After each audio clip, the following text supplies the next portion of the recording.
Вітаю! В ефірі програма антикорупційних розслідувань «Наші гроші». Мене звуть Денис Бігус, і розслідувань не буде. Ну, в сенсі сьогодні. Ми пройшли половину 18-го року і традиційно сьогодні зробимо, невеличкий огляд піврічної роботи. Трохи є про що поговорити. Нагадаю, в нашій команді вже понад рік працює група юристів. І після того, як розслідування потрапило в ефір, вони його беруть, перекладають з людської мови на юридичну і пишуть безліч заяв до різних структур. Найчастіше, зважаючи на рівень наших фігурантів, до Національного антикорупційного бюро і прокуратури. Але там вистачає і поліції, і Національної агенції запобігання корупції. Буде великим перебільшенням сказати, що ось така юридична підтримка вирішує всі проблеми. Зовсім ні. Дуже часто ми чуємо відмови, після чого потрібно йти до суду і через суд змушувати правоохоронців порушувати кримінальне провадження.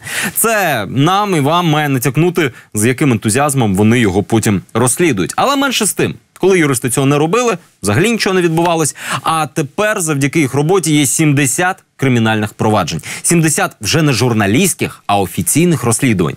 І зараз лише про декілька сюжетів, які стали такими провадженнями за останні півроку. Вважайте це відповіддю на найпопулярніший закид «От ви показали, забули, і що далі?». Почнемо з квартир для Нацгвардії. Гвардійці віддали свою землю в центрі Києва забудовнику, той мав віддати їм частку квартир у збудованому будинку, але подумав, що гвардійці влаштують квартири і десь на виселках. І вгадав, чомусь гвардійців це дійсно влаштувало. Елітний комплекс «Аристократ» вже на фінішній прямій. Зводить його будівельна компанія «Укрбуддевелопмент». Нацгвардія дозволила їй забудувати майже гектар землі і стала формальним замовником цієї розкоші. Та що військові отримали взамін? Протягом року Національна гвардія кілька разів відмовилась розповідати про умови договору із забудовником. Знадобився депутатський запит, щоб отримати копію документів і зрозуміти, чому їх ховали. Спочатку нацгвардійці, як розпорядники землі, мали отримати 20% цих аристократичних квартир. Це 50 помешкань площею понад 4 тисячі квадратних метрів та 30 місць у паркінгу. Але у жовтні 16-го командувач Нацгвардії Юрій Аулеров погоджується на зміни договору. Забудовник має дати гвардійцям вже не 50, а цілих 65 квартир. Але в іншому місці.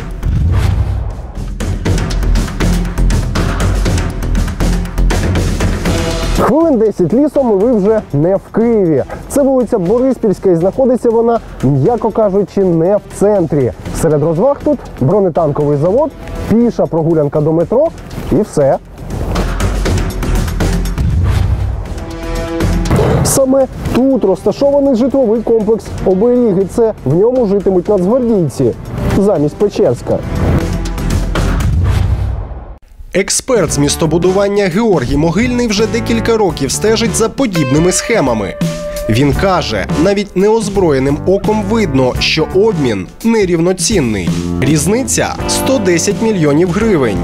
Більша, ніж вартість усіх квартир, які Нацгвардія погодилась отримати.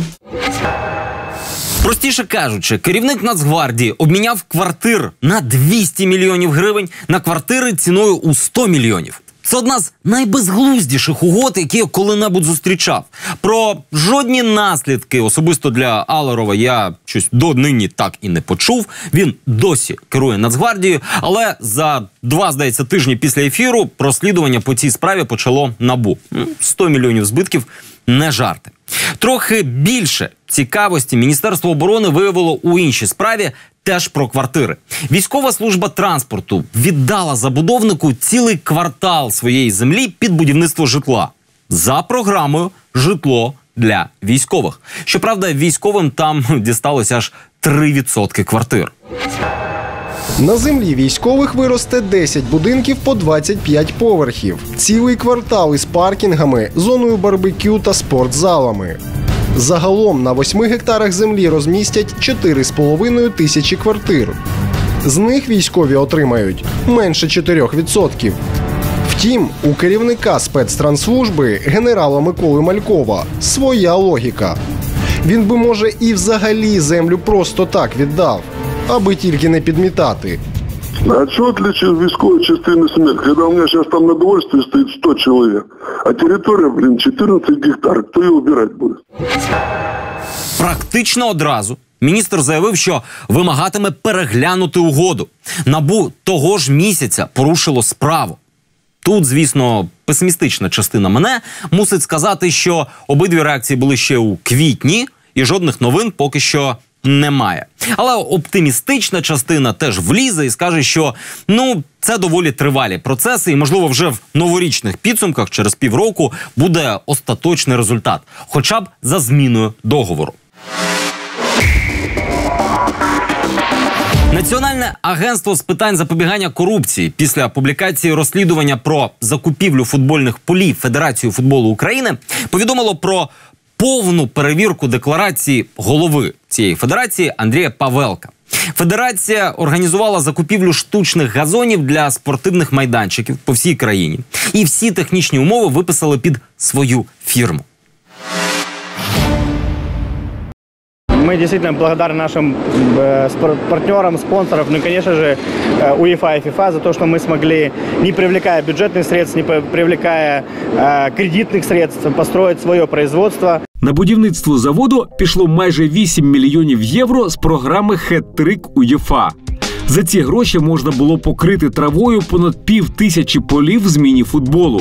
Але за них звели завод. А покриття для полів тепер купують за бюджетні гроші у цього заводу. Причому появу заводу і бюджетне фінансування полів патронує одна людина. Адже Андрій Павелко і президент Федерації футболу, і одночасно голова бюджетного комітету Верховної Ради. Мы не рассчитывали на государственную программу. Строя завод, мы рассчитывали на свои силы, на запрос от местных властей. Факти кажуть про інше. Фірма, заснована Федерацією для будівництва заводу, перший рік існування нічого не робила. Аж поки бюджетний комітет під керівництвом Павелка не затвердив виділення коштів на закупівлю полів. Це сталося у червні 2017-го. Лише після цього в комерційної доньки Федерації футболу з'явився статутний фонд, еквівалент 8 мільйонам євро. І компанія почала завозити обладнання для будівництва заводу. Тобто завод на гроші УЄФА почали будувати тільки тоді, коли переконалися, що він матиме бюджетні замовлення. Павелко запевняє, новий завод – це заради боротьби з монополістами на ринку штучного покриття. Они Украину поделили на 3 зоны. И сказали, ты не лезешь сюда, участвуешь в наших тендерах, ты не лезешь сюда, ты не лезешь сюда. И тут появилось государство, назовем так, общественная организация, которая открыто выходит на все эти торги. Они там будут вести свою информационную атаку на наши возможности. Пожалуйста, это рынок. З появою нового гравця правила змінилися на його користь. Фактично, новий завод від Федерації футболу – це філія німецького виробника штучного покриття компанії «Політан». Це обладнання компанії «Політан». Але гроші вона отримала не лише за нього, не лише за нитки і інші складові для виробництва штучних газонів, але й буде отримувати постійний відсоток з прибутків за використання свого бренду. Напередодні відкриття заводу в Мінрегіонбуді розробили типовий проект будівництва футбольних майданчиків із штучним покриттям. У проєкті міністерство орієнтує замовників лише на одне покриття, а саме вітчизняного виробництва, виготовленого за технологією «Політан» Liga Grass Pro. Директор заводу не знає, як трапився цей збіг. Можливо, варто задати це питання розробникам програми. Ми зв'язалися із автором проєкту. Той каже, що не оцінював переваги і недоліки продукції різних виробників, а виконував завдання замовника. Причому замовником називає не Мінрегіонбуд, а Федерацію футболу України. Заказчик, заказывавший этот проект, выступает от лица Федерации футбола, которая ориентируется именно на этот завод. Ага, тобто це було замовлення таке, так? Да. Чітко вказали, так? Да.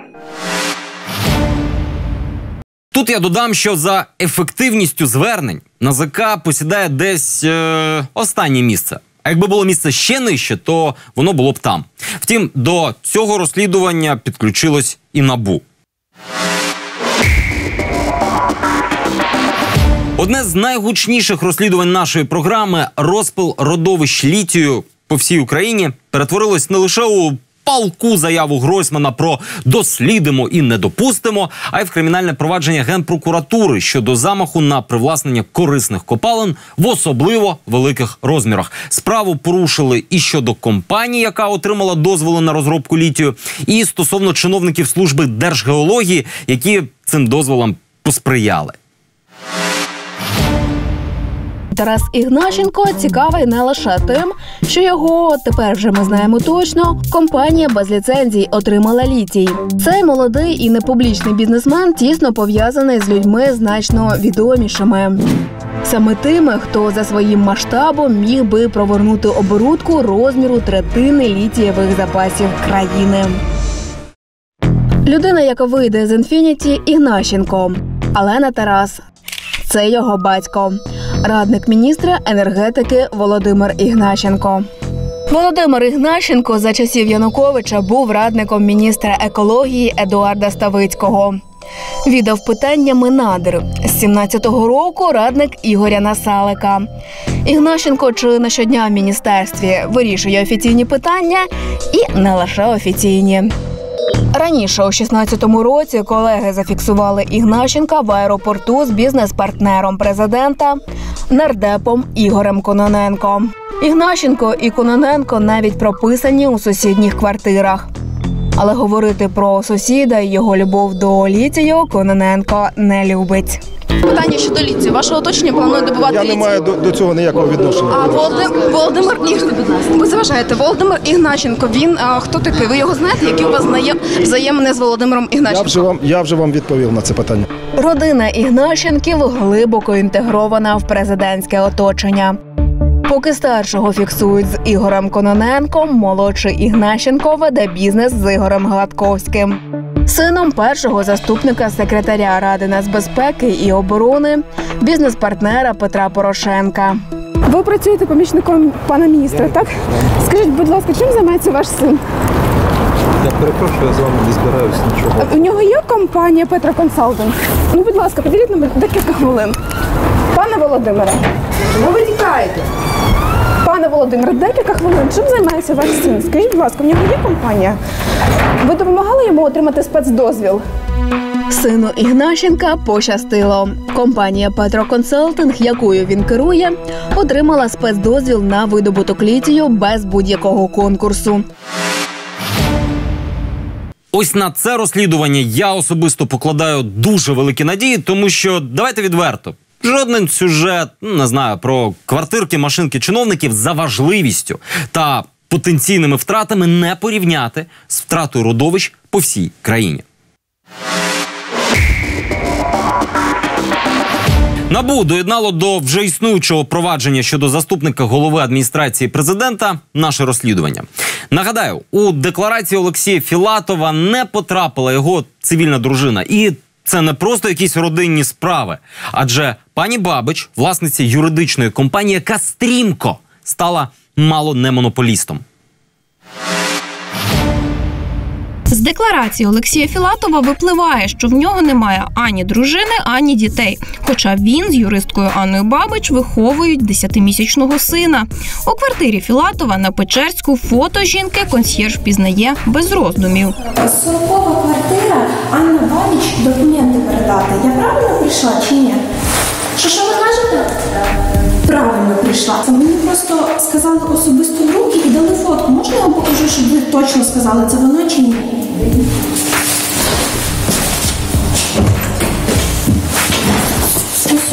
Правильно?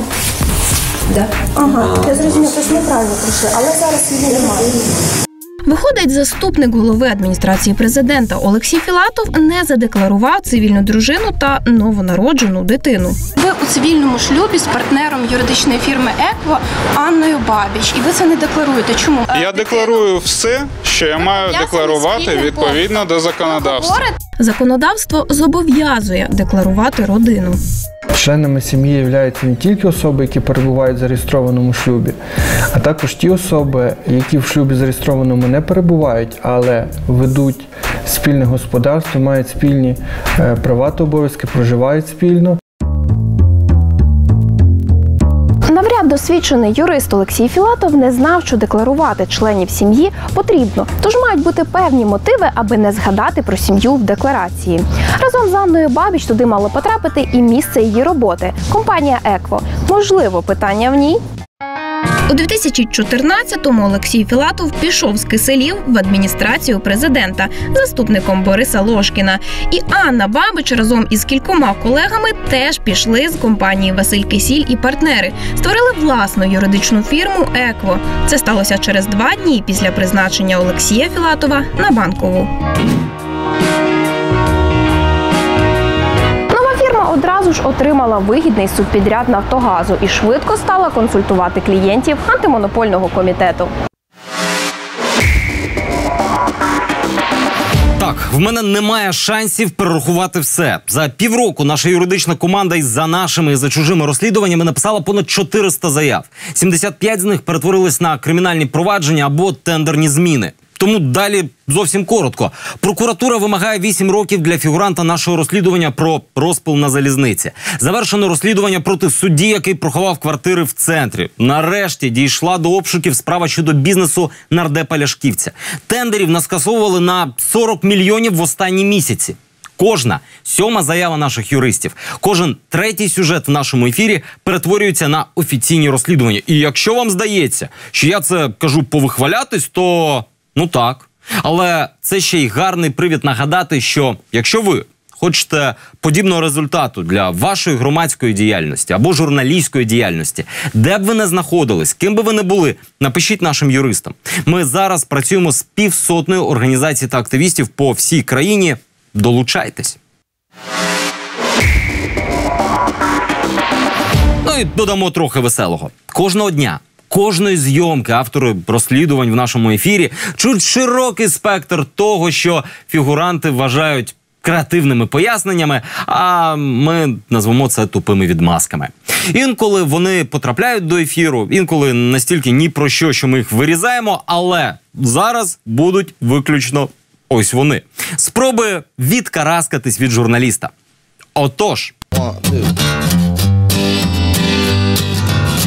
Ідіть у Садового, попитайте, коли він сміття прибере по Україні, яке порозвозив. Не засрав всю Україну? Ніяких відповідей на ваші питання не буде. У Садового попитайте. Сидіть гуляйте. Садовому питання, коли прибере сміття. В Садового попитайте, коли прибере сміття. Коли він сміття своє, яким засрав всю Україну, прибере. Коли Садовий прибере сміття, коли він прибере сміття з України. Не показуйте мені те, що ви мені показуєте. Коли він прибере сміття, яким він засрав усю Україну. Ви виконуєте політичне замовлення. Садового питайте. Послухайте відповідь. Відповіді на питання не даю. Коли він сміття своє прибере. Коли Садовий, який фінансує ваші замовлення, прибере сміття. Не бігайте за мною. До Садового, яким засрав усю країну. Підійдіть до Садового і задайте йому просте питання. У Садового попитайте, щоб ви теж не дихали сморідом. Не чув, не пам'ятаю, не знав та й забувся. Підходить до будь-якої теми.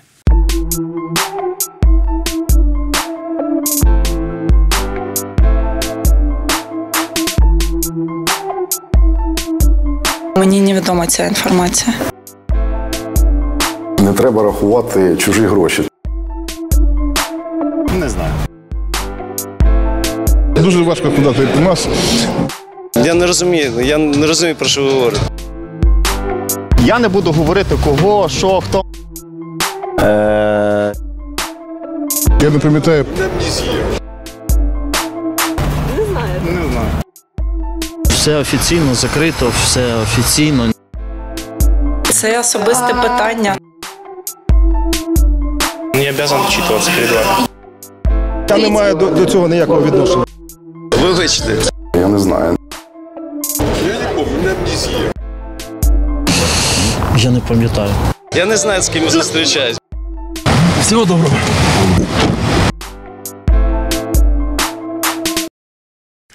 Про родичів у них і питайте. Використовуйте, коли на родичів записано нерухомості, десь на пару десят мільйонів.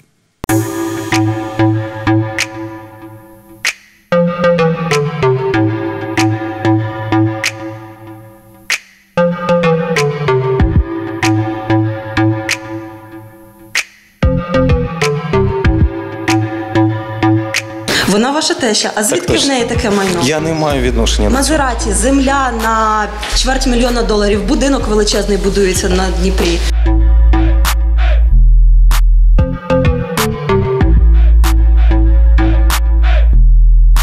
Я в дела своего тестя не лезу. Я не моя сестра. Мама підвезла. А на чому мама підвезла? Мама підвезла на Лексусі. Ну, мало ли что у меня есть. У меня есть куча дорогих моих друзей. Ну, едет себе, едет, слава богу. Це будинок, який орендують мої батьки. Він хотів його продавати, я кажу, дай мені, буду за ним користуватися, доглядати за ним. Кажу, нема питань, у нього 3 чи 4. І моєї мами, своє особисте життя. Это его полное право. Он не обязан отчитываться перед вами. Якщо у вас питають про якесь авто вартістю 2 квартири, можна спробувати переконати журналіста, що ви зібрали його оцими своїми руками. З велосипеду, Гном 3, скотча і м'ясорубки.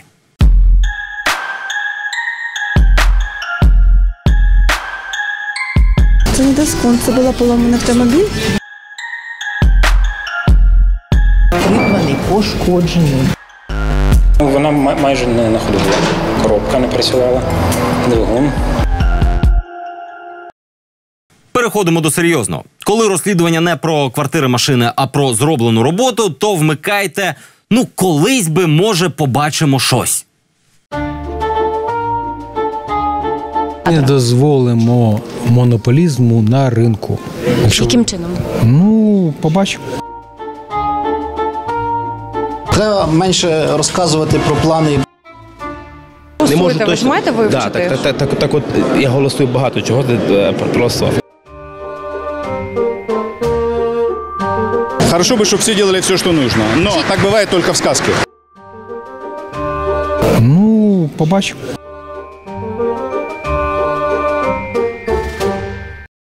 Можна просто версти якусь дурню ні про що. А при зустрічі раптом змінює прізвище і запевняє, що він Петров. Доброго дня. А ви Віктор Журавльов, правильно? Ні. Ні? Я Віктор Петров.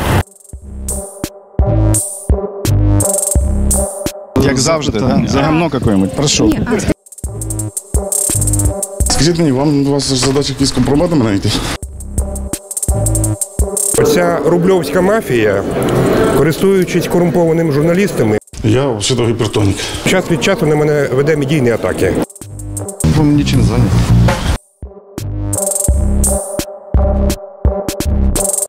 А можна? Це найпрекрасніше – просто втекти. Перед цим перевірте свою фізичну підготовку і, головне, завчасно оберіть маршрут.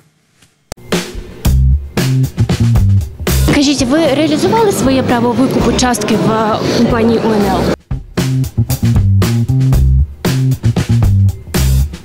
Чому ви мовчите? Скажіть, будь ласка. Уже вам дал все. Ні, у нас є питання, ми хочемо, щоб ви відповіли на питання. Ви вже достали мене. Ні. Ми даємо майданчик, щоб ви відповіли на запитання. Дивіться, от благодійний фонд «Розбудова» – це ж...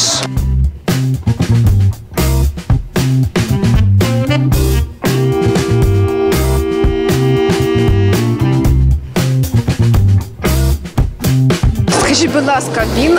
Ви вже достали мене, чесно вам скажу. Не знаю. Олександр Юрійович, чому ви сидите? Я перевищив ліміт, я запізнююсь.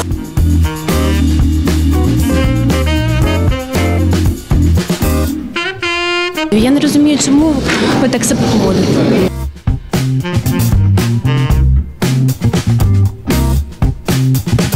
Пане Ігорі, доброго дня. Ви вчора казали нам про одного з охоронців. Ми бачимо двох. А чому так? Вам кажуть.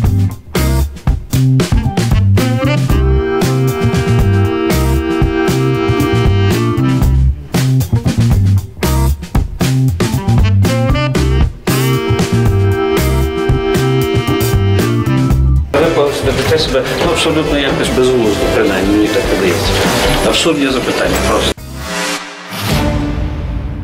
Ну що ж, на сьогодні все. Нагадую, заходьте до нас на YouTube, до нас у Facebook, до нас у Twitter і навіть у наш Instagram. Якщо у вас є якась цікава тема, або якщо ви хочете попросити про допомогу наших юристів, пишіть на електронну пошту. В телеефірі побачимось вже за тиждень. Це були «Наші гроші». Мене звуть Денис Бігус. До зустрічі.